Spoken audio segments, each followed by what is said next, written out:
6월의 마지막 주일 우리에게 주시는 하나님의 말씀 오늘 받도록 하겠습니다. 마지막 우리에게 주시는 하나님의 말씀은 구약 성경 레위기 4장 27절로 31절까지의 말씀입니다. 구약 성경 149면 레위기 4장 27절로 31절까지의 말씀입니다. 이 말씀을 봉독할 때 살아계신 하나님의 음성을 들으실 수 있기를 소원합니다. 만일 평민의 한 사람이 여호와의 계명 중 하나라도 부지 중에 범하여 허물이 있었는데 그가 범한 죄를 누가 그에게 깨우쳐 주면 그는 흠없는 아면소를 끌고 와서 그 범한 죄로 말미암아 그것을 예물로 삼아 그 속죄 제물의 머리에 안수하고 그 제물을 번제물을 잡는 곳에서 잡을 것이요 제사장은 손가락으로 그 피를 찍어 번제단 뿔들에 바르고 그 피 전부를 제단 밑에 쏟고 그 모든 기름을 화목제물에 기름을 떼어낸 것 같이 떼어내 제단 위에서 불살라 여호와께 향기롭게 할지니 제사장이 그를 위하여 속죄한즉 그가 사함을 받으리라. 아멘. 지난 주일 이 설교 말씀을 어느 목장에선가 아주 도표로 잘 정리를 해 주셔서 그것을 사용하여서 다시금 여러분들과 함께 나누어 보려고 합니다. 이 종교학이라는 학문이 있습니다. 이 학문에서 종교를 크게 두 가지로 분류한다면 하등 종교, 고등 종교라고 분류를 합니다. 이 두 가지의 분기점이 어디 있는가 하면 사실은 자기 부인이라는 좀 어려운 말입니다만 조금 쉽게 얘기하면 윤리성입니다. 그래서 이 샤머니즘, 이 무당 같은 이분들에게는 이 존댓말이 없습니다. 윤리성이 없습니다. 사회에 대한, 공동체에 대한 생각이 없습니다. 다만 한 개인의 문제, 그것만을 해결하는 것, 거기에 관심을 두고 있습니다만 적어도 고등종교다라고 얘기하면 그 속에는 윤리성이 있습니다. 더불어 살아가고 있는 공동체에 대한 책임을 강조하고 또 이야기하는 것, 바로 그것이 이 고등종교의 특징 가운데 하나입니다. 이 고등종교를 특별히 대표하고 있는 한 3대 종교다라고 얘기를 하면 일반적으로 기독교, 또 이슬람교, 불교 이렇게 세 가지를 이야기하게 됩니다. 저마다 각자의 신은 가지고 있습니다. 사실은 불교에서 이야기하고 있는 부처님은 실제적으로는 좀 정통적으로는 신이라 이야기할 수 없습니다만 일반적으로 우리가 부처님 그러면 그렇게 여기고 있는 것 같습니다. 기독교에는 하나님이 계시고 또 여호와 하나님이 계신다면 이슬람에는 알라 신이 있고 또 불교에는 부처님이 계신다. 이쯤 정도는 우리가 알고 있을 겁니다. 그리고 고등종교의 또 하나의 중요한 특징 가운데 하나는 경전을 가지고 있다라는 것인데 각자의 경전을 가지고 있습니다. 우리는 성경, 이슬람에는 꾸란, 또 불교에는 불경이라는 이런 이 경전을 가지고 있습니다. 그런데 문제는 이 경전을 바라보게 되면 이 경전 속에서 저마다 구원을 이야기하고 있습니다만 구원을 받아야 되는 이유와 또 그렇기 때문에 구원하는 방법이 저마다 다르다. 이것에 좀 차이점을 갖게 된다라는 겁니다. 그래서 지난주에 우리가 대표적으로 말씀드렸던 것이 우리가 익히 몸에 잘 알고 있는 불교이기 때문에 불교와 비교를 해서 말씀을 드렸습니다. 불교의 구원이라는 것의 출발점은 어떻게 보면 왜 우리들의 인생이 이렇게 힘겨울까? 때로는 왜 눈을 뜨면 오늘 좀 그냥 눈 감고 싶다, 눈 뜨고 싶지 않은 하루를 맞이해야 될 것인가? 이런 하루하루의 이 고통과 고뇌, 이 번뇌, 이 108개의 번뇌로 대변되어지는 이런 번뇌가 왜 우리의 인생 속에는 있는 것인가라는 바로 이 현세적인 문제, 바로 거기서부터 구원의 필요성이 저들은 출발을 하게 됩니다. 그래서 다시 한번 지난 주일 여러분들에게 읽어드렸던 이 불교 잡지 불광이라는 곳에 이 불교학과의 교수님이 게재하신 글의 내용을 다시 보시면 이런 내용입니다. 기독교는 죄 지은 인류에게 구원의 은총을 베풀어주는 여호와 신에 대한 신앙을 본질로 하고 있다. 그러나 불교는 그러한 초월적인 인격신을 구하지 않는다. 불교가 관심하는 바는 인간의 괴로움이 어디에서 일어나는가에 대한 철저한 규명이다라고 이렇게 얘기합니다. 그러니까 이 불교에서의 주된 관심은 괴로움입니다. 고통이고 또 고뇌고 번뇌, 이것이 이 주론 관심의 대상이 되어진다라는 겁니다. 그런데 저들의 경전을 통하여 가르치고 있는 바의 가르침에 의하면 왜 이렇게 인간이 괴로워할까? 왜 우리는 이런 고통 속에 살아야 되는가라고 하는 그 이유, 그 원인이 무지에 있다라고 얘기를 합니다. 무식해서, 몰라서 그렇게 고통을 겪고 고민하고 걱정하고 있다. 바로 그게 그들의 경전에서 이야기해 주고 있는 겁니다. 한마디로 무엇을 모르는가 생각하면 사실은 존재하지 않은 허상인데 그것을 실상으로 생각하고 있는 바로 그 무지, 그 무식함이 그로 하여금 그곳 속에 빠져 고뇌하게 되고 번뇌하게 되고 고통을 겪게 한다. 바로 그 의미가 그 속에는 있습니다. 좀 간단하게 좀 가볍게 여러분들에게 설명드린다면 이런 부분들인 것 같습니다. 우리가 때로는 물을 만납니다만 이 물에 대하여 두려움을 겪는 사람이 있습니다. 두려움을 겪는 이유가 있다면 사실은 언젠가 과거에 나와의 관계 속에서 이 물이라는 것으로 인하여 어려움을 겪었던 사람, 물에 빠질 고비를 넘겼다든지 물로 인하여 큰 재난을 겪었던 사람들에게는 그 마음이 있다는 것이죠. 그런데 생각은 그렇습니다.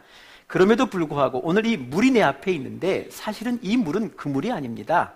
나로 하여금 고통을 겪게 했던, 아프게 했던 그 물이 아님에도 불구하고 오늘 내가 당하고 있는 이 물을 마치 허상인데 그 물이 아닌데 그 물처럼 생각하고 있기 때문에 이 물 때문에 내가 두려움을 겪고 있다. 공포를 겪고 있다. 그러니 이런 무지로부터 이 허상, 이거는 그 물이 아니야 라는 이런 깨달음, 이런 득도의 세계, 이렇게 해탈을 하게 되면, 벗어나게 되면 그러면 그것으로부터, 그 고민으로부터, 그 고뇌로부터 벗어날 수 있다. 해방되어 줄 수 있다. 해탈할 수 있다. 바로 그것이 이 불경에서 또 이 경전을 통하여 우리에게 이야기해 주는 바다라는 겁니다. 그래서 이 부분을 다시 그 불교학자의 말씀을 빌어 이야기하면 이런 겁니다. 그 근원적인 원인을 모든 것에 실체가 있다고 보는 인간 내심의 무지 때문에 일어남을 발견하여 괴로움의 근본적인 해결, 구원입니다. 그러한 무지를 없애버리는 길 이외에는 찾을 수가 없다고 본다. 이게 불교에서 이야기하고 있는 구원이고 구원의 방법이다라는 겁니다. 그러니까 무지해서, 무식해서, 깨달음이 없어서 고통 중에 있는 그 사람에게 이 무지를 깨닫게 해줌으로 인하여 그 고통으로부터, 그 번뇌로부터 그를 자유케 하는, 해방시켜주는 것, 바로 그것이 이 불교에서 이야기하고 있는 이 구원의 방법이다라는 겁니다. 그래서 이미 불교에는 여러분이 이 득도의 세계 속에 해탈의 경지에 올라간 분들이 여럿 계십니다. 그 중에 제일 첫 번째 분이 우리 시달타, 소위 그 부처님에 해당되어지는 것이고, 그분께서 이 무지로부터 벗어나야 한다는 것을 먼저 깨달으신 분으로서 자기가 깨달은 그 바를 정리해서 만들어주신 것, 그것이 불경의 일부가 되어지고, 사실은 그 시달타 부처님 외에 먼저 깨달은, 득도한, 해탈한 많은 분들이 자신의 가르침을 적어 기록하여 남겨준 불경들이 여럿 있습니다. 그러니까 부처님의 이야기뿐만 아니라 여러 득도한 사람들, 득도한 분들의 이야기들, 가르침들이 이 불경 속에는 같이 존재하고 있다라는 겁니다. 그러니까 한마디로 얘기하면 불교가 구원받지 못하는 이유가 있다면 그것은 무지 때문이니까 이 무지를 깨닫게 해줌으로 그를 구원할 수 있다. 이 무식으로부터 구원할 수 있다. 바로 그것이 이 깨달음이 구원의 방법이다라는 겁니다. 그러니까 한마디로 얘기하면 이 불교는 깨달음의 종교입니다. 먼저 깨달은 분이 계시고 그 사람들, 그분들의 깨달음의 가르침을 받아서 내가 스스로 나의 깨달음의 경지에 도착하는 것, 도달하는 것, 바로 그것이 이 불교가 이야기하는 해탈, 소위 득도, 구원, 바로 그것을 우리는 알 수 있다라는 겁니다. 그러나 우리가 얘기하고 있는 이 기독교는 좀 다릅니다. 우리가 가지고 있는 이 기독교는 출발이 다른 것이, 이 불교에서는 어디에서도 이 인간의 출발이 어디에서, 언제, 어떻게 이루어졌는지에 대한 이야기가 전혀 없습니다. 단지 현세로부터 시작을 합니다. 그러나 적어도 아시는 것처럼 우리가 가지고 있는 이 성경, 이 구약의 성경 창세기는 우리의 시작이, 이 인간의 시작이 언제, 어디로부터 어떻게 시작되었는지 그것을 아주 분명하게 가르쳐주고 있습니다. 바로 시작되어진 그곳을 우리가 에덴 동산이다, 에덴이다 라고 이야기를 하는데, 이 에덴 동산을 우리가 다른 말로 이렇게 비유해 설명해 보면 그것을 한 나라다라고 생각을 하면, 한마디로 얘기하면 그 에덴 동산이라는 것은 하나님을 왕으로 모시는 백성들이 살던 곳, 나라, 바로 그것이 에덴이 되어지는 것이고, 또 이 에덴 동산을 우리가 익숙한 것처럼, 좀 더 익숙한 것처럼 우리들의 가정과 같은 곳이다 라고 생각이 되어지면 하나님을 아버지로 모시는 자녀들이 함께 모여 살던 곳, 바로 그것이 이 에덴 동산, 인간이 시작되어진 에덴 동산이다라는 겁니다. 그런데 문제는 나라에도 국법이 있고 가정에도 가훈이 있습니다. 나라의 국법을 어기면 이 나라로부터 격리 수용당하는 것처럼 이 하나님의 나라의 법을 우리 인간이 어기게 됩니다. 당시에 법은 딱 하나였습니다. 요즘처럼 복잡한 것이 아니고요. 딱 하나를 하나님이 법으로 주셨습니다. 너희가 내 백성이면, 내 나라이면 내 법을 지킬 것인데 법은 이거다. 너희 다 해도 좋다, 다 먹어도 좋다. 그런데 동산 중앙에 있는 이 나무, 이 생명나무, 이 선악을 알게 하는 이 나무는 먹으면 죽는다.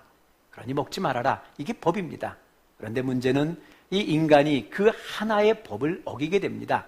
범법을 하게 됩니다. 범죄를 저지르게 됩니다. 그래서 우리도 우리 사회 속에서 범죄인이 발견되어지면 이 범죄인을 유배시키고 격리하고 수용하여 밖으로 내보내는 것처럼 부득불 하나님이 이 에덴 동산으로부터 이 범죄한 인간을 내어 쫓아버립니다. 에덴 동산으로부터 쫓겨남을 입었다라는 거죠. 그러니까 우리가 시작되어지는 이 문제는 무엇이냐 하면, 오늘의 이 세상 속에서 사실은 오늘 우리가 고통하고 있고 우리가 괴로워하고 있는 이 모든 문제, 근원의 문제는 죄 때문입니다. 왜냐하면 에덴 동산에서 하나님과의 관계 속에서는 그러한 아픔이 없었거든요. 그 속에는 평화가 있었고, 그 속에는 기쁨이 있었고, 그 속에는 슬픔도 눈물도 없는 곳이다 라고 분명히 이야기를 합니다. 그런데 죄로 말미암아 그곳에 쫓겨난 이 세상 속에는 우리가 죄로 인하여 나왔던 이 쓴뿌리들, 이 열매들을 먹고 죄 속에 살아가는 그러한 형국 속에 있기에 우리는 한마디로 얘기하면 이 죄의 문제를 해결하지 아니하고서는, 이 죄 용서를 받지 않고서는 하나님의 에덴 동산에 들어갈 수 없다. 바로 그것이 이 기독교에서 이야기하고 있는 이 구원의 이유다라는 겁니다. 그러니까 한마디로 얘기하면 이 기독교에서의 구원은 회복입니다. 회복. 무지를 깨닫자는 게 아닙니다. 회복하는 겁니다.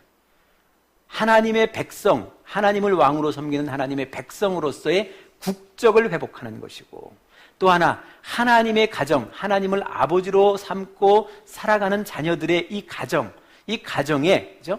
자녀됨의 신분을 회복하는 것, 바로 그것이 구원이고, 이것을 위하여 우리가 쫓겨났으니까, 죄를 지어 쫓겨났으니까 그 죄에 대한 용서를 받음으로 회복되어질 수 있다라고 이야기하는 바로 이것이 이 구원의 방법, 소위 속죄의 방법이, 이것이 이 기독교가 가지고 있는 귀한 교리의 말씀이다라는 겁니다. 다시금 여러분들에게 말씀을 드립니다만, 저는 다른 종교를 폄훼할 마음이 전혀 없습니다. 여러분 다른 종교에도 구원은 있습니다. 분명한 구원은 있습니다. 그러나 단지 여러분들과 같이 이렇게 나누고 싶었던 가장 큰 것은 무엇이냐면, 그들에게도 구원이 있고 우리에게도 구원이 있는데 그들이 이야기하는 구원과 우리가 이야기하는 구원은 다르다는 겁니다. 그들이 얻을 구원에서 만날 그분과 우리가 얻어 만날 그분은 다르다는 것, 적어도 다르다는 것만은 우리가 확실히 인정하고 이해하고 그리고 구원을 부과할 때만 우리가 이 구원의 기쁨을 이 땅 속에서 만끽할 수 있다라는 겁니다. 이제는 남들 이야기 집어치우고 우리 이야기를 좀 여러분들과 같이 나누어 보고자 합니다. 아시는 것처럼 죄의 문제입니다. 죄를 범했으므로 에덴으로부터 쫓겨나왔습니다. 하나님의 법을 어긴 죄인으로서 그 후손들도 죄인이 되어진다는 것, 바로 이것이 또 하나의 신학적인 용어로서 원죄다라고 얘기를 하는데, 이거는 사실은 여러분 증명해달라고 얘기하는데 쉽습니다. 아이 낳아 키워보면 압니다. 아이 낳아 키우면서 내 자식이 나의 좀 좋은 점만 담기를 바라는데 가만 보면요, 이 자식들이요, 내 좋은 점만 담지 않는 게 내 나쁜 점도 담더라는 겁니다. 이게 원죄입니다. 유전적이라는 것이죠. 닮아간다. 바로 여기에 우리가 문제가 있다라는 겁니다. 생각해보면 그렇습니다. 그 부모 가운데 자식에게 거짓말을 가르치는 바가 한 번도 없습니다. 부모가 자식에게 거짓말을 가르치는 부모는 없습니다만, 그런데 이 자식 가만 보면요, 조금만 크면 거짓말하기 시작합니다. 배운 바도 없는데, 가르쳐준 사람도 없는데 어딘가로부터 거짓말을 시작합니다. 남들을 속이는 것을 시작합니다. 뻔한 거짓말을 가지고 시작한다는 거죠. 이건 여러분 경험한 부모는 다 합니다. 이렇듯 우리에게 주어진 이 죄의 씨앗은 대대로 그 피를 물려가며 대대로 이어져 날아간다. 이 원죄 속에 우리가 살아가고 있다. 바로 그것이 이 성경이 이야기하고 있는 모습입니다. 그러니까 한마디로 얘기하면 우리는 죄를 지어서 죄인 되는 것이 아니라 본래가 죄인이기 때문에 죄를 짓고 있는 겁니다. 바로 여기서부터 우리의 출발이 달라야 된다는 것, 바로 그것을 생각하는 겁니다. 그래서 하나님께서 이 죄를 용서하기 위하여 하나님의 계획이 시작이 되어지는데 바로 이겁니다. 한꺼번에 모든 죄를 다 용서하는 것, 그것보다는 한 사람으로부터 죄를 시작했기에 한 사람으로부터 죄 용서의 법을 가르쳐주기 시작합니다. 그것이 무엇인가 하면 최초로 여러분 구약 성경을 읽어보시면 한 사람이 먼저 선택을 받습니다. 이 사람이 왜 선택받았는지는 아무도 모릅니다. 자격이 있는지 모릅니다. 그냥 그를 선택하셨습니다. 그게 아브라함입니다. 아브라함을 통해서 이삭을, 이삭을 통해서 야곱을, 야곱의 12아들을 통해서 한 민족, 유대민족을 만드시고요. 이 유대민족을 가지고서 한 나라를 만드십니다. 그래서 이 나라를 통하여 세계의 온 나라를 구원하고픈 속죄, 죄 용서하고픈 하나님의 계획이 그로부터 시작이 되어집니다. 바로 그것이 구약 성경의 내용이다라는 겁니다. 그러면서 먼저 선택되어진 이 나라를 하나님이 먼저 세워놓고 먼저 하시는 것이 무엇이냐면, 내가 너희를 선택하여 하나님의 백성을 삼았는데 모름지기 하나님의 백성이라면 그 죄로부터 용서함을 받아야 된다. 그러면 너희에게 죄 용서의 방법을 내가 가르쳐 주겠다. 그러니 너희가 이렇게만 하면 내가 그때 너희 지은 죄를 내가 용서해 주겠다는 하나님의 약속이 이 구약 성경, 이 성경 속에는 기록이 되어져 있습니다. 오늘 여러분들이 읽은 속죄 제사가 바로 그런 얘기입니다. 어찌 보면 임시적인 겁니다. 반복되어지는 임시적인 것입니다만, 영원한 것은 아닙니다만, 그러나 십자가의 영원한 그 제사의 방법이 나오기 전까지는 이 백성들에게 임시적인 제사의 방법을 가르쳐 주셨습니다. 그리고 이 임시적인 제사의 방법을 통하여 그 의식을 통해서 그 의미 하나하나를 가르쳐 주시고, 그 의미가 영원한 십자가를 통하여 이루어지실 것을 이 성경이 우리에게 가르쳐 주고 계신다라는 겁니다. 그래서 오늘 보시면, 여러분 오늘 이 4장과 5장 즈음을 읽어보시면 이 속죄 제사의 이 단계가 한 5단계로 이렇게 나오게 됩니다. 순서가 있다는 거죠. 제사의 의식의 법이 있습니다. 제일 먼저는 이 죄를 용서받고 싶은 사람, 내 죄를 깨달은 사람은요, 용서를 받기 위해서는 흠없는 짐승, 자기의 처지에 맞는 흠없는 짐승을 하나 데려다가 가지고 하나님이 계신 회막으로 나아가는 겁니다. 회막으로 나아가게 되는 것이고, 그리고 두 번째 회막문 앞에서 그 짐승에게 자신의 손을 얹고 안수를 합니다. 그리고 그를 죽입니다. 죽이고, 그 다음에 세 번째 하는 일이, 이제 죽인 그 짐승의 피를 제사장이 가지고 회막 안으로 들어가서 성소와 지성소를 가리고 있는 커튼 앞에서, 그죠? 그 피를 찍어서 7번 바르는 예식이 그 속에 있습니다. 그리고 네 번째는 나머지 피를 번제단 밑에 쏟아버리고, 내장과 주변의 기름들은 다 모아서 번제단 위에 다 이렇게 불살라버리고, 그리고 이 고기 덩어리와 또 그 위에 배설물들, 지저분한 것들은 다 모아다가 진 밖으로, 동네 밖으로 가져가서 다 불살라버립니다. 그리고 돌아와서 그 죄인에게 사죄의 선언을 해줍니다. 이제는 네 죄가 용서받았다. 이게 이 죄 속죄 제사의 프로세스입니다. 이 한 프로세스를 마치면 그때 그 죄인이 용서를 받고, 죄를 용서받았기 때문에 하나님의 백성이 되어지고 하나님의 가족이 되어지고 하나님의 자녀가 되어진다는 그런 임시적인 방법을 오늘 이 사람들에게 가르쳐 주었다라는 겁니다. 그래, 오늘 여러분들과 함께 좀 깊이 생각해 보고 싶었던 그것은 무엇이냐면 바로 이런 겁니다. 여기 5단계의 단계 가운데 3번째부터는 제사장의 몫입니다. 그러니 사실은 우리가 신경 쓸 필요가 없습니다. 그냥 우리는 우리의 몫을 하면 되는데, 우리의 몫은 제일 먼저가 뭐냐면 흠없는 짐승을 데리고 회막에 가는 겁니다. 하나님 앞에 나아간다. 생각해 보면 그렇습니다. 뭘 짐승을 필요로 할까?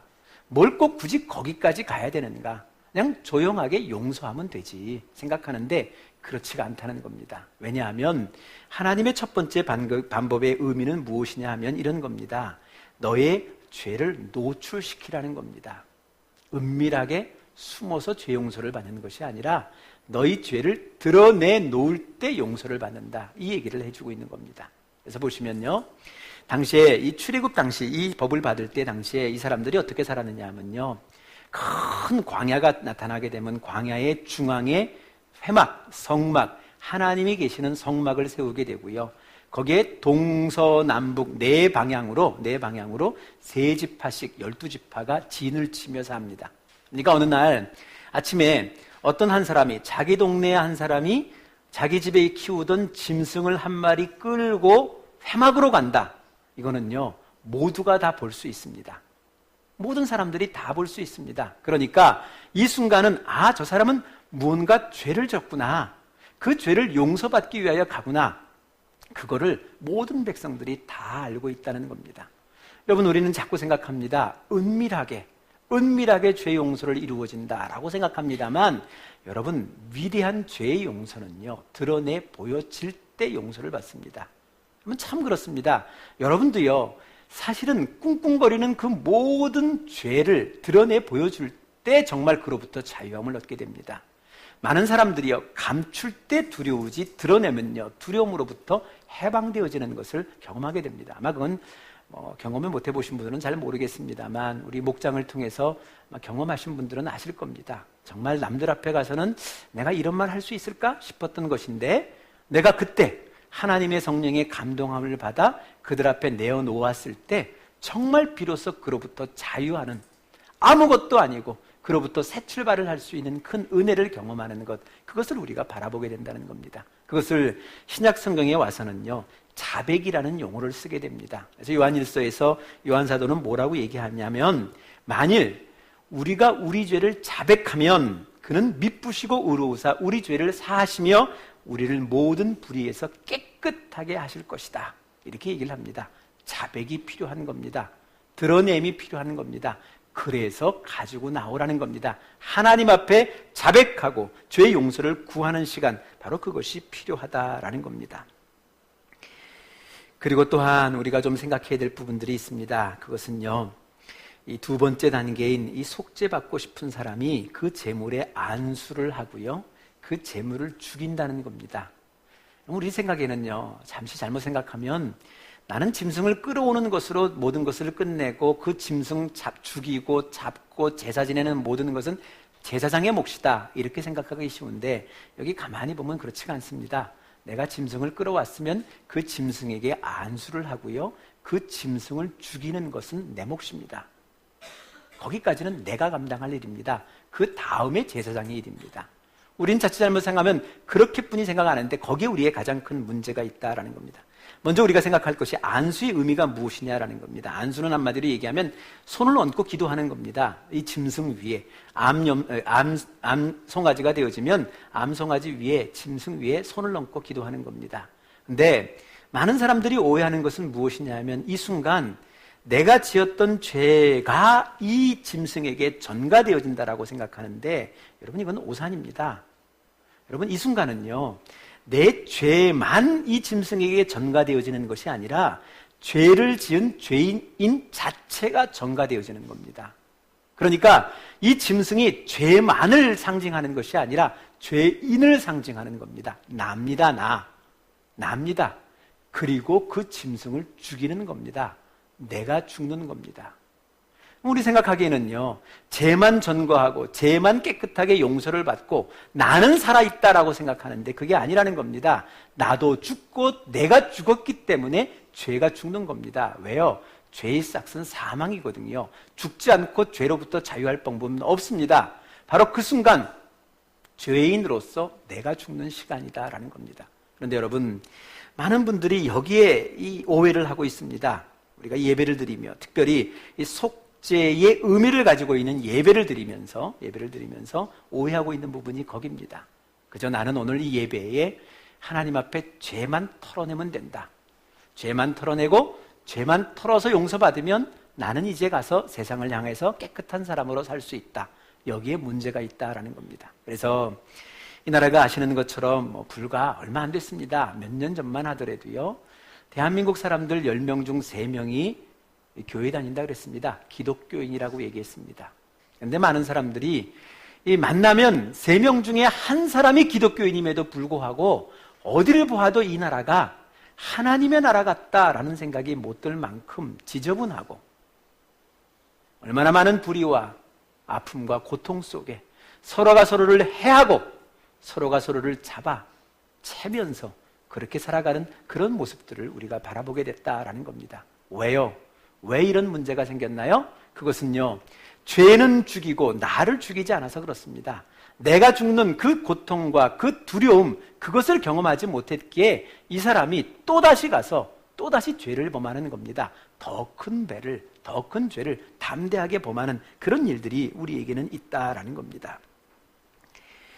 실명을 거론해서 죄송합니다만 그분의 이야기가 당신의 이야기가 아니라고 하니까 거론해 보겠습니다. 불과 얼마 전에 연예인 가운데 이 클라라라고 하는 이 연예인이 이 중심으로 해서 터졌던 스캔들이 있었습니다. 이 스캔들의 가장 그 중심 속에 그 무기 중개상으로 큰 돈을 번 이모 회장이라는 사람, 이 사람의 가졌던 얼굴들이 이 민낯이 드러나면서 많은 사람들을 좀 충격에 빠뜨렸습니다. 특별히 우리 예수 믿는 사람들로서 충격에 빠졌던 것은 바로 그겁니다. 그가 드러낸 얼굴 가운데 하나가 그가 큰 교회의 장로라는 겁니다. 그리고 그 큰 예배당을 세우며 엄청난 헌금을 했던 분이 바로 그분이다라는 것, 그것을 우리가 알게 되었다는 겁니다. 그러나 우리가 충격받은 것은 그 정도가 아니었습니다. 더 큰 충격은 무엇이냐면 그 교회를 자신이 탈세한 돈을 세탁하는 방법으로 기관으로서 그 교회를 사용하였다. 바로 여기에 우리는 더 큰 충격을 받았습니다. 그리고 더 심한 충격은 여기에 있습니다. 그가 그 세상의 그 모든 악을 도모하고 또 그 도모했던 그 모든 악의 흔적을 비밀리, 몰래, 은밀하게 감춰두었던 비밀의 방을 그 교회당 한 곳에 두었다라는 겁니다.